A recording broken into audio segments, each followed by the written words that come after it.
Hello बच्चों, let's read this question. The question says, select the rate law that corresponds to the data shown for the following reaction A plus B gives C. यहाँ पे concentration of A दे रखा है सब में और ये concentration of B दे रखा है और यहाँ पे initial rate दे रखा है. हमको बताना है कि rate of reaction क्या होगा और ये सारे options दे रखे हैं. इस question का जो key concept है वो based है rate law expression पर.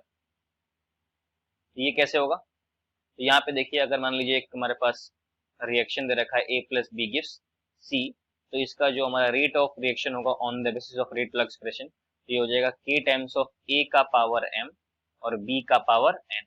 M को बोलते हैं order of reaction with respect to A और N को बोलते हैं order of reaction with respect to B. ये हमको पता होना चाहिए. चलिए क्वेश्चन करते हैं. तो देखिए, सबसे पहले अगर मैं बोलूँ कि रेट ऑफ रिएक्शन क्या होता है, तो ये होता है K times of concentration of A का पावर M और कंसंट्रेशन ऑफ B का पावर N. पहला केस देखें तो पहले केस में देखा है रेट कितना हो जाएगा 0.10 is equals to K times of concentration of A कितना दे रखा है 0.012 का पावर M और B कितना दे रखा है 0.035 का पावर N. दूसरा जो है वो है 1.6 दे रखा है, 1.6 रेट देखा है और ये K टाइम्स ऑफ 0.024 का पावर M और ये देखा 0.070 का पावर क्या हो जाएगा N हो जाएगा. ये हो गया हमारे पास.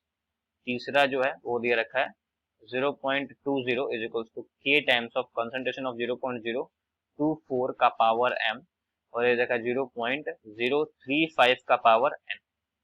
फोर्थ दे रखा है 0.80 is equals to K times of 0.012 का पावर M और यहाँ हो जाएगा 0.070 का पावर N. अब हम लोग इसमें मिलाते हैं कि कौन से में कंसंट्रेशन सिमिलर है. तो देखिए, फर्स्ट और फोर्थ देखते हैं. फर्स्ट और फोर्थ क्या करते हैं, आपस में कंपेयर करते हैं. तो 4 डिवाइड बाई 1 कर देते हैं. तो 4 दे रखा है 0.8 divide by 0.1 is equals to K times of 0.012 का पावर M और ये हो जाएगा 0.070 का power N whole divided by K times of 0.012 का पावर M और ये हो जाएगा 0.035 का पावर N. ये सब कैंसिल हो जाएगा आपस में. ये बच जाएगा 8 और ये हो जाएगा 2 टाइम्स 2 का पावर n हो जाएगा. तो ये 2 का पावर 3 इज इक्वल्स टू 2 का पावर n हो गया. तो n की वैल्यू हो जाएगी 3. तो n की वैल्यू 3 निकाल लिए. अब क्या करते हैं, अब किसको कंपेयर करेंगे, अब 1 और 3 को करते हैं कंपेयर. तो हो जाएगा 3 बाय 1. तो 3 की वैल्यू 0.2 दे रखी है और 1 0.1.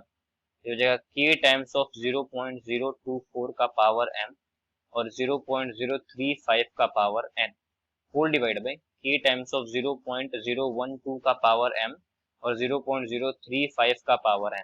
दोनों कंसिडरेशन सेम है तो पूरा कैंसिल हो जाएगा. यहाँ पे 2 बचेगा, यहाँ 12 to 24 तो 2 का पावर M हो जाएगा. यहाँ पे पावर 1 है तो M की वैल्यू कितनी हो गई 1. तो रेट ऑफ रिएक्शन क्या हो जाएगा, तो हो जाएगा K टाइम्स ऑफ A का पावर 1 और B का पावर क्या हो जाएगा 3. तो कौन सा ऑप्शन करेक्ट होगा, ऑप्शन नंबर 3 क्या होगा करेक्ट होगा. I hope you got the answer. Thank you and best of luck.